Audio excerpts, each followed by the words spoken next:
Fish குழம்பு வைக்கலாம். நம்ம ஃபிஷ் குழம்புக்கு கொஞ்சம் தேங்காய் எண்ணெய் ஊற்றிருக்கேங்க.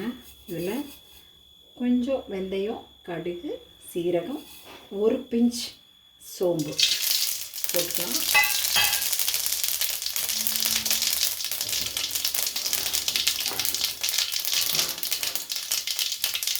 அடுத்தது வெங்காயம், பூண்டு சின்னதாக கட் பண்ணி அதையும் போட்டுக்கலாம்.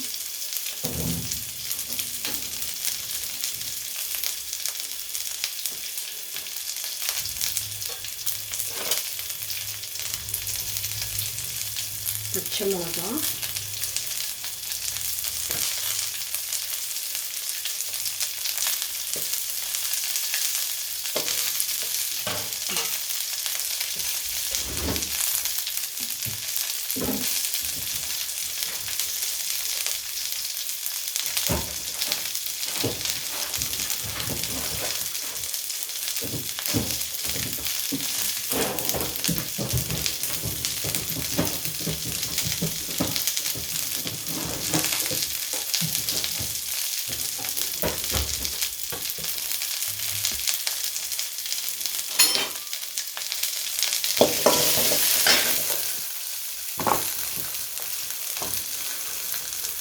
கருவேப்பிலை,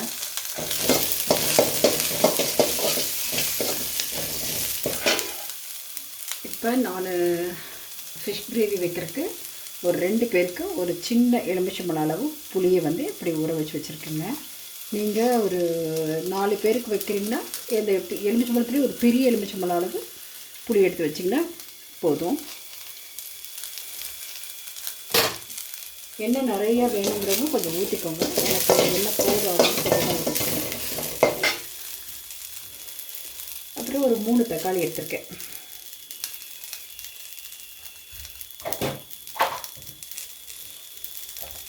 மூணு தக்காளி அப்படி மிக்சியில் போட்டு நல்லா மைய அரைச்சிக்கலாம்.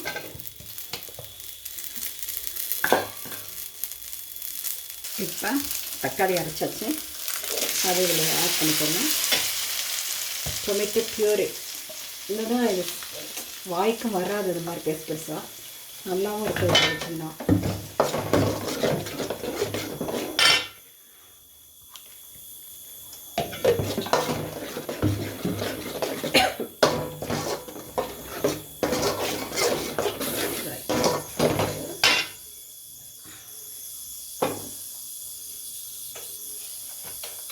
இது கூட நம்மளுக்கு தேவையான அளவு உப்பு ஆட் பண்ணிக்கோங்க.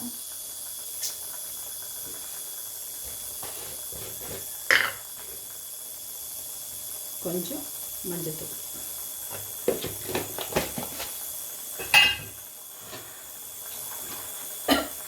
அதுக்குள்ளே இப்போ நம்ம புளி நல்லா கரைச்சி எடுத்துக்கலாம். அப்படியே இருக்கட்டும்.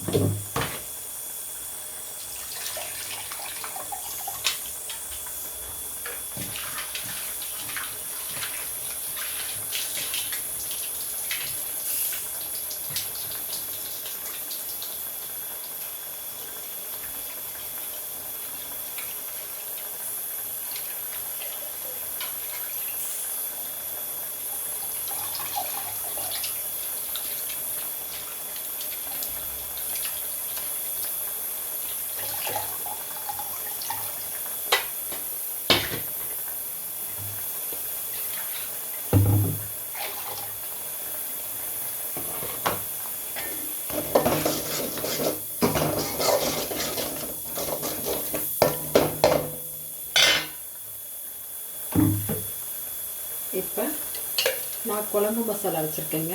நீங்கள் அப்படி இல்லை அப்படின்னா நல்ல வரமிளகாத்தூள் இருக்கு இல்லையா, அது ஒரு 2 ஸ்பூன், 1 ஸ்பூன் கொத்தமல்லி தூள் அப்படி போட்டுக்கோங்க.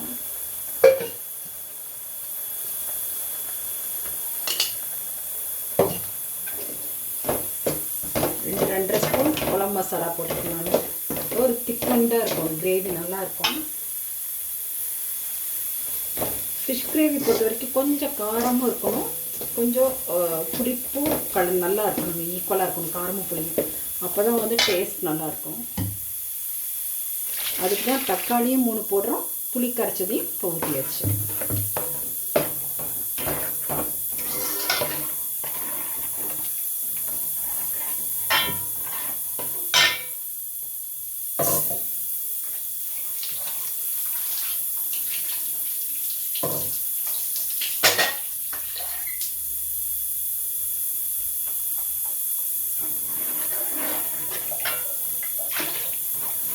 உங்களுக்கு இப்போ தேவையான அளவு தண்ணி ஊற்றி நல்லா ஒரு கொதி விட்டிங்கன்னா அந்த கொதி நல்லா கொதிச்சு வரும்போது இந்த மசாலா வெந்து போயிடும். வெந்ததுக்கப்புறம் நம்ம ஃபிஷ் போடலாம்.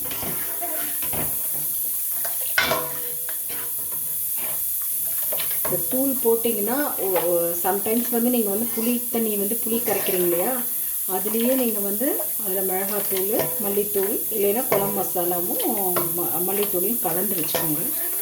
கலந்து வச்சு ஊற்றிக்கோங்க. இப்படி உடனே ஊற்றுனீங்கன்னா நல்லா கலக்கிட்டுக்கோங்க. நீங்கள் இதுலேயே ஆட் பண்ணி டைரெக்டாக ஒரு மிளகாத்தூள் இதெல்லாம் இதில் ஆட் பண்ணுறீங்கன்னா நல்லா கலக்கிட்டுக்கோங்க. இல்லைன்னா அங்கங்கே லம்ஸ் இருக்கிற மாதிரி இருக்கும், கட்டி கட்டியாக.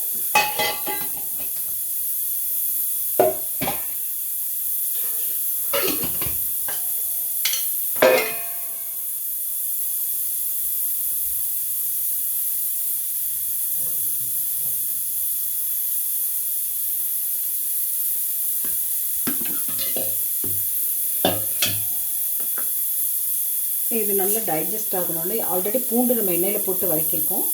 நீங்கள் ஒரு சின்ன இஞ்சி பார்த்திங்கன்னா ஒரு சின்ன ஒரு லிட்டில் பீஸ் இஞ்சி, அப்புறம் ஒரு 2-3 பல்லு பூண்டு இதை வந்து தட்டி இதில் ஆட் பண்ணிக்கலாம்.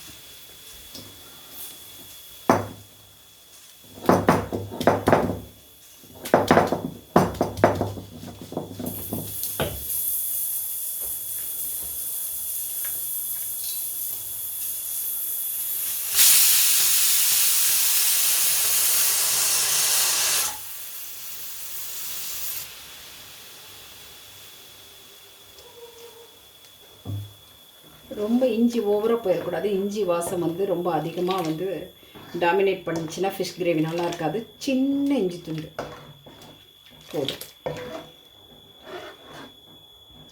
கொதிக்கட்டும். பார்த்திங்கன்னா அந்த பாறை மஞ்சப்பாறைன்னு சொல்லுவாங்க இல்லையா, அந்த ஃபிஷ் வாங்கி நல்லா கழுவிட்டு வறுவலுக்காக எடுத்துட்டுங்க. பீஸ் எல்லாம் இப்படி வறுவலுக்கு எடுத்து வச்சுட்டு தலை இந்த வால் பீஸ் மாதிரி இருக்கிறது மட்டும் குழம்பு போட்டால் போதும். இந்த குழம்பு ஃபிஷ் நிறைய பேர் வந்து லைக் பண்ண மாட்டாங்க. ஸோ அது மட்டும் இப்போ அரிஞ்சு க்ளீன் பண்ணி வச்சாச்சு.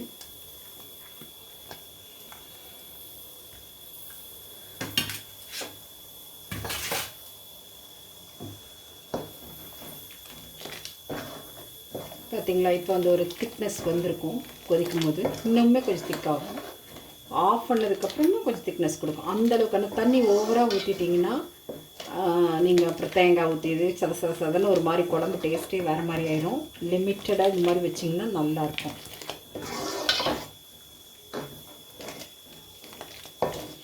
சின்ன வெங்காயம் போட்டிங்கன்னா தான் டேஸ்ட்டாக இருக்கும்.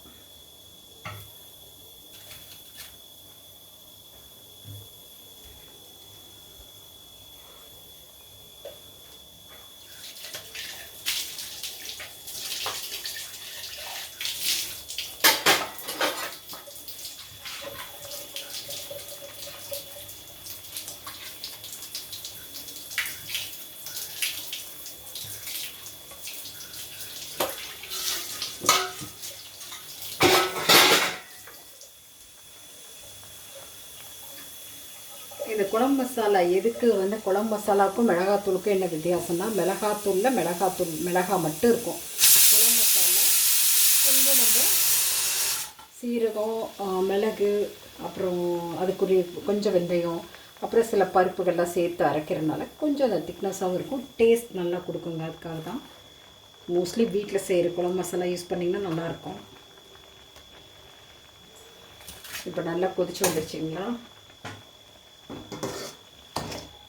இவ்வளோ கலர்ஃபுல்லாக டேஸ்டியாக இருக்கிற மாதிரி இப்போவே நல்லா மணக்குதுங்க. இப்படியே இது பண்ணால் புளிக்குழம்பு அவ்வளோதான்.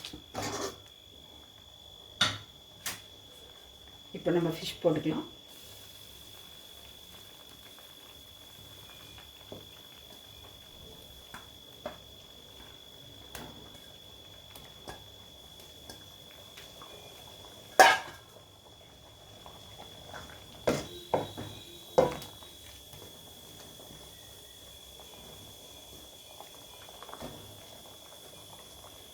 ஒரு கொதி வந்ததுன்னா போதுங்க, ஆஃப் பண்ணிக்கலாம்.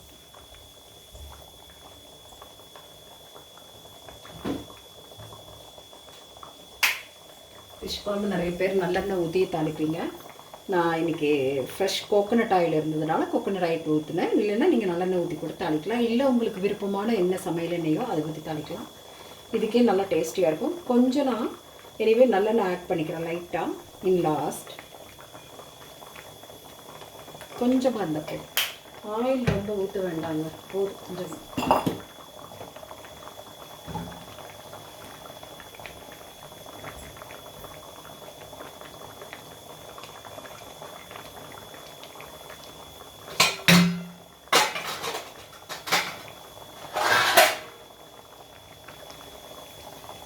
ஒரு 2 மினிட்ஸ் ஸ்லோவில் வைக்கலாம். ஒரு சின்ன துளி வெல்லம் சேர்த்துக்கோங்க லாஸ்ட். வெல்லம் இருந்தால், இல்லைன்னா ஓகே, நோ ப்ராப்ளம், போதும். அவ்வளோதான், நம்மளுடைய ஃபிஷ் கிரேவி ரெடி ஆயிடுச்சு. நீங்களும் உங்கள் வீட்டில் செஞ்சு பாருங்கள். நேற்று நெல் சோறு நெய் மணக்கும் கத்திரிக்காய், நேற்று வச்ச மீன் குழம்பு என்ன இழக்கதையா, நெஞ்சிக்குள்ள அந்த நினைப்பு. தேங்க்ஸ் ஃபார் வாட்சிங். உங்கள் வீட்டில் செஞ்சு பார்த்துட்டு உங்களுடைய கமெண்ட்ஸ் கொடுங்க. தேங்க்யூ.